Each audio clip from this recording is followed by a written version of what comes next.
TSF, bastonário da Ordem dos Técnicos Oficiais de Contas. Dr. Domingos Azevedo, bom dia, bem-vindo ao Fórum TSF. Quando se começou a falar desta reforma do IRC, escutámos também aqui alguma análise crítica. Agora que chegámos a este acordo, como é que olha para ele? Será bom para as empresas? Será mau? Antes de mais, há que salientar que há alterações profundas que, de uma vez introduzidas, retiram consistência às críticas que eu fazia a este processo. Antes de mais, pela desproporcionalidade do esforço financeiro que é pedido nestes períodos de crise para o reequilíbrio das contas públicas aos cidadãos e, naturalmente, também pela proposta inicial, pelo agravamento da carga fiscal, que, na minha opinião, ele trazia para as pequenas e médias empresas.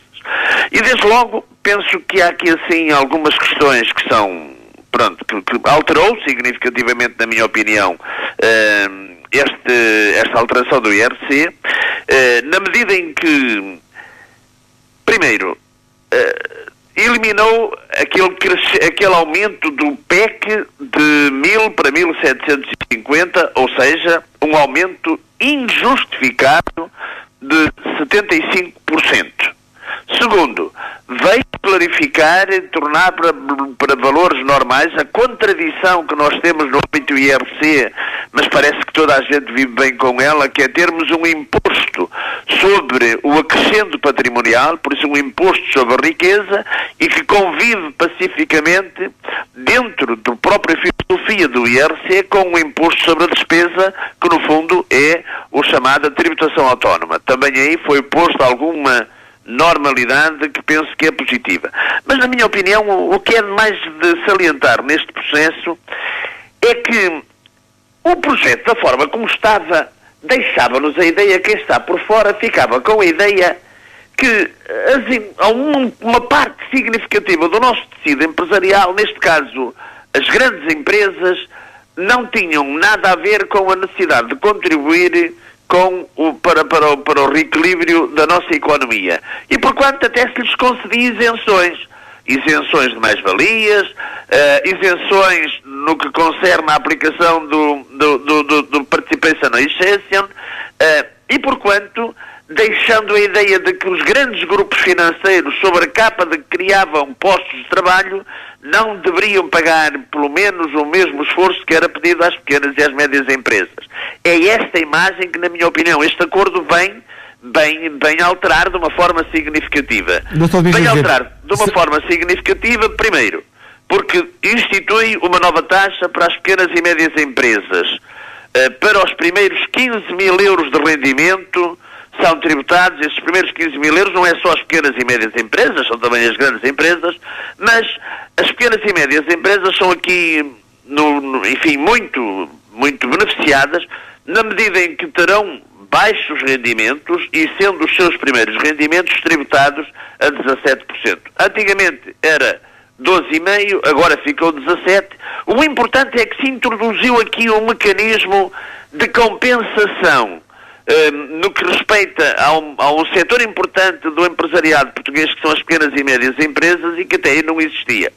Uma segunda parte interessante é, e não vale a pena, pelo menos há aqui um esforço, há aqui uma mensagem, é a instituição da taxa de uma derrama de 7% para lucros superiores a 35 milhões de euros. Eu, como cidadão, e penso que os milhões de cidadãos portugueses sentem uma certa dificuldade em entender como é que os cidadãos que têm que contar os tostões até no final do mês para dar para pagar a renda de casa, para pagar os medicamentos, para pagar as suas necessidades, e quando ouvimos as notícias agradáveis, é verdade, mas sentimos-nos um pouco injustiçados quando ouvimos as notícias da EDP, 400 milhões de euros de lucro, 800 milhões de euros de lucro, Grupo Sonai, centenas de milhões de lucro.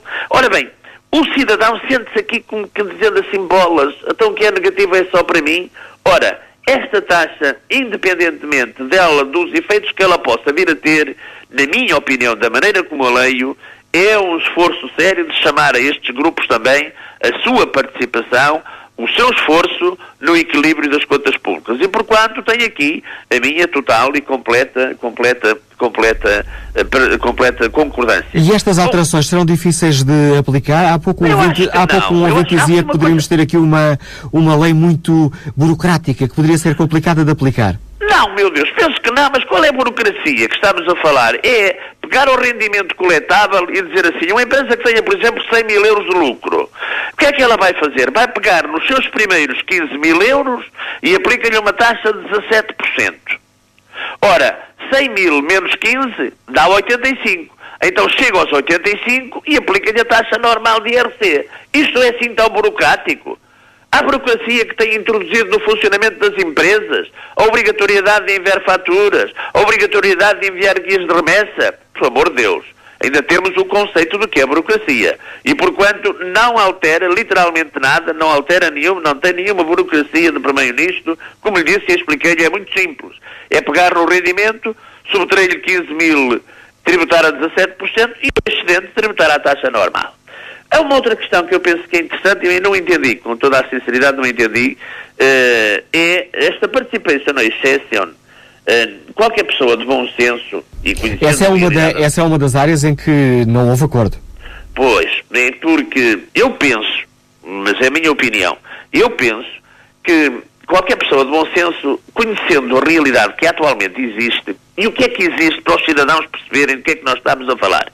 Até agora uma empresa, por exemplo, portuguesa, que tenha uma empresa no Brasil, por exemplo, se a sua empresa no Brasil distribuísse, por exemplo, 10 milhões de euros de lucro, então a empresa em Portugal tinha que acrescer aos seus resultados em Portugal estes 10 milhões que recebeu da sua afiliada no Brasil.